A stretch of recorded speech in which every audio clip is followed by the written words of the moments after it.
Welcome to a new video, welcome to the channel. My name is Chris and this is the Philips Essential Airfryer XL HD9270. This air fryer is a bit older, but it's still very popular on Amazon, and that's exactly why it's here.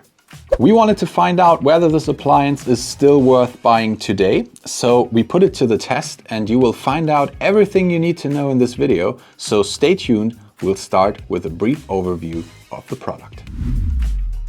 The HD9270 comes with an output of 2,000 watts and is said to have a capacity of 6.2 liters.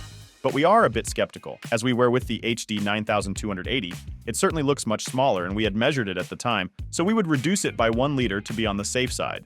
Accordingly, we are also a little more cautious about the number of portions. According to the manufacturer, you should be able to make 5 portions with the appliance. We're a little skeptical about that too. Better make that 3 portions. Being a little smaller here has advantages elsewhere, namely in regards to the measurements.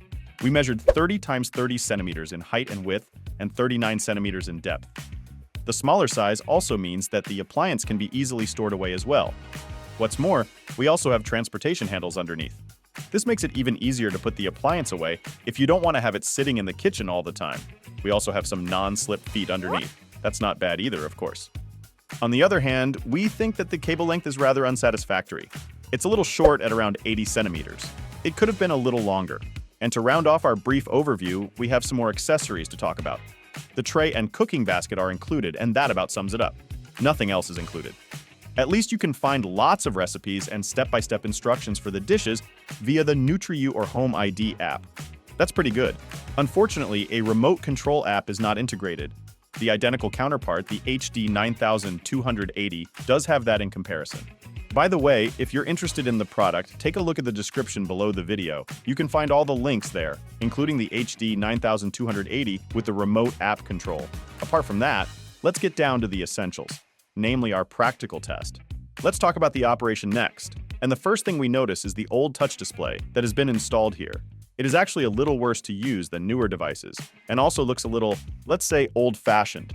In addition, you occasionally miss the mark, so the pressure points aren't always quite so perfectly placed, but on the whole you can still manage quite well, even in comparison with today's devices. Okay, let's take a look at the actual operation itself. The temperature can be set from 60 to 200 degrees Celsius in 5-degree increments, and the timer goes up to 60 minutes in 1-minute increments. And if you hold it down, the values flip through more quickly, just like with modern appliances. There are also a total of 8 presets available, including the warm keeping function. This is not much different from modern appliances. And to select the desired preset, you can simply click yourself through using the menu button. As far as the menu navigation is concerned, the only thing we find a bit unfortunate is that the time and temperature are not displayed at the same time. You always have to wait a bit until it changes. That's a bit annoying. There is also no app control here, but that's what the HD9270 is for. Okay, let's move on to the cooking results. That's the most important thing when it comes to these appliances. We started with the basics, namely fries, and they actually turned out quite well in the appliance. Crispy on the outside, tender on the inside, very potato-like. You have to be a little careful that they don't get too dry, but that's always the case with these appliances. If you are a little careful, you will get a good and tasty result, and the same applies to chicken nuggets. Then we have a new addition to our menu, potato wedges. Simply to have another fresh potato product in the mix. We had a good, even result here as well. Nice and crispy on the outside, well done on the inside, and fluffy and potatoey at the same time. So that was pretty good in the end. It was also visually appealing. Another new addition to the menu are baked rolls. This is also possible with these appliances. That's why we always try these as well. They baked up perfectly for us. Golden on the outside, hot and fluffy on the inside. Then we prepared another classic, which you have to do with these air fryers, and that's chicken wings. We had a visually appealing result here as well. Everything was cooked through and tasted good, so there was nothing to complain about here either. We also bake a few muffins in the appliances. And again, the HD9270 performed quite well. Beautifully baked on the outside and a nice color to boot. Fluffy and baked through. A pretty good result on the whole. So, are the cooking results in modern appliances better than in somewhat older ones? We have tested a few appliances up until now and have taken a closer look at that topic altogether. And the answer is yes, they are a little better. Basically, you can say that technology has evolved a little. Modern appliances make the food a little crispier, a little more even, and a little faster. But it has to be said that the cooking results weren't worlds apart. Basically, you can compensate for this by simply turning the food once or twice more and perhaps leave it in a little longer. Despite everything, you can say that the cooking results were good on the whole.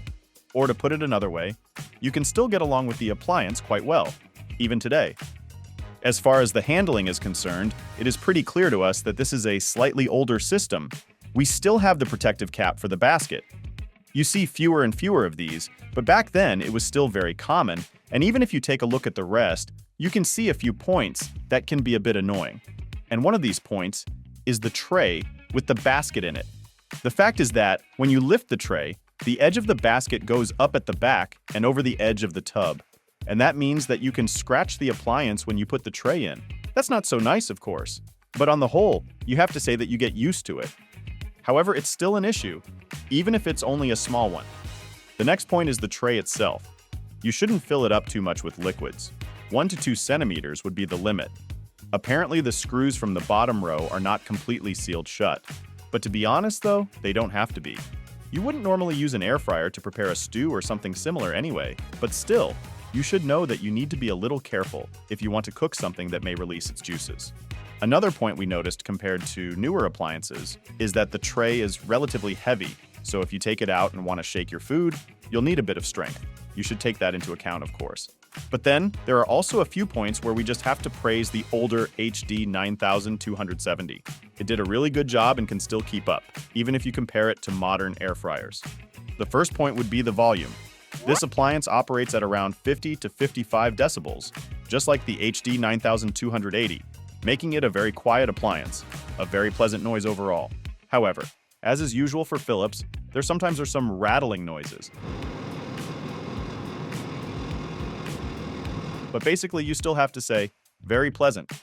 The appliance also performs well in terms of its heat management. The handle stays cool, the display stays cool, and the tray seems well shielded as well. Many other devices, even modern ones, can't keep up in this regard, so you won't burn your fingers so easily here either. The rest of the device also does this quite well. It gets very warm at best, and you only have to be a little careful at the rear ventilation slot. It emits hot air, of course. However, the outflow is directed upwards, so it's quite well regulated here too. The device also makes a very good impression in terms of its workmanship. Gaps are hardly an issue. On the whole, everything fits together quite well and looks coherent. The display is well fitted and also looks very well made. The smooth plastic also makes a good impression. So everything fits together nicely so far. Only the protective cap for the basket seems a little wobbly. But the bottom line is that this is still a very well-made device. Finally, we come to the point of cleaning. And we have to say that the HD9270 can also keep up quite well with modern appliances in this regard. The accessories are completely dishwasher-proof. This is the most important point, because it saves a lot of time. And as far as the dishwasher results are concerned, they also looked pretty good so far. No significant residue in the tray or basket, so we were quite satisfied. Okay, now we come to the conclusion and the main question, is the HD9270 still worth it today? And what can we say? Operation, cooking results, and handling have shown us that newer appliances can definitely be better. But let's look at the essentials, namely the cooking results. In other words, the core function. You can see that the difference is not exactly huge, but rather quite negligible. And if you're honest, you can actually make do with a few compromises in operation and handling. But we still think not for the full price. We would rather go for a newer device if that'd be the case. But conveniently, we keep seeing the HD9270 on sale all the time. So it seems that Philips is already reacting to the fact that the device is no longer the state of the art. You should think about the following. If you can get a branded device like this for, let's say, around $100, you could still accept the few compromises, at least in our opinion. In any case, the device is still good enough to do a decent job. We think you can go for it if the price is right. And with this in mind, if you are interested in the product, take a look at the description below the video. You can find all the links there. And if you're still not sure which appliance suits you best, then take a look at this video here. We've compared various air fryers for you there, so check that out. It'll surely help you to find the right appliance.